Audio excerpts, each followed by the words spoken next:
এবার আপনাদের সাথে একটু জরুরি কথা, যেটা আল্লাহ রাসূল বলেছেন স্বামী হিসাবে, বাপ হিসাবে জরুরি কথা হচ্ছে, এক, যে মানের আপনি খাচ্ছেন বউকে স্ত্রীকে সে মানের খাওয়াবেন। দুই, যে মানের কাপড় আপনি পরছেন বউকে স্ত্রীকে সে মানের পরাবেন। তিন, কখনো কটু কথা বলবেন। স্ত্রীকে কটু কথা বলা নিষেধ, গালি দেওয়া নিষেধ, নিন্দা করা নিষেধ। শ্বশুর শাশুড়ির ব্যাপারে মন্তব্য ভুলেও কোনোদিন মুখের বড় করবেন না। শ্বশুর শাশুড়ির বিরুদ্ধে কোনোদিন কথা বলবেন না। স্ত্রীকে কখনো কটু কথা বলবেন না। বলবেন না ভুলে যে তোমার রংটা কালো, বলবেন না ভুলে যে তোমার ঠোঁটটা মোটা। একবার যদি ঠোঁট মোটা বলেন 10 বছর আপনাকে ভালোবাসবে। ওরা হচ্ছে কম বুদ্ধির প্রশংসা প্রিয় মানুষ, সব সময় প্রশংসা করে, তুমি খুব ভালো, তুমি খুব ভালো, তোমার মতো কোনো মেয়ে দেখি না, সারা রাত পাটি বেঁধে। তার কাছে সেবা নেওয়ার চেষ্টা করেন, কটু কথা বলিয়েন না। 4, মুখের উপরে মারবেন না, কোনো সময় না, মুখের উপরে মারবেন না, গালে থাপ্পড় মারবেন না, আল্লাহর নবী নিষেধ করেছেন কঠিন।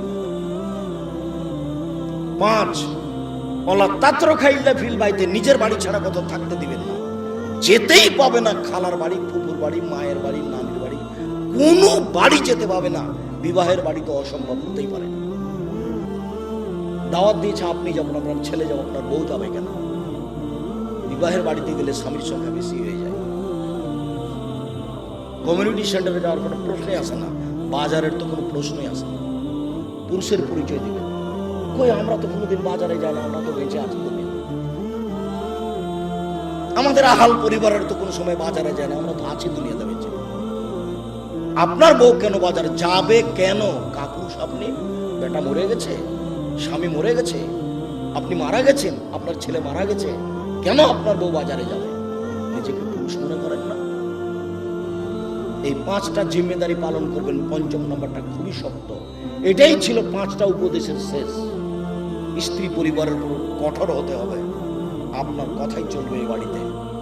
তাকে কোনোদিন কাপড় কিনতে দিবেন না যতদিন পর্যন্ত না বুঝেছে যে আপনি মোটা কাপড় কিনলো আমার কাছে মিঠে, চিকন কাপড় কিনলো আমার কাছে মিঠে। যতক্ষণ পর্যন্ত আপনার স্ত্রী এটা না বুঝেছে, ততক্ষণ পর্যন্ত সংসারে শান্তি আসবে না।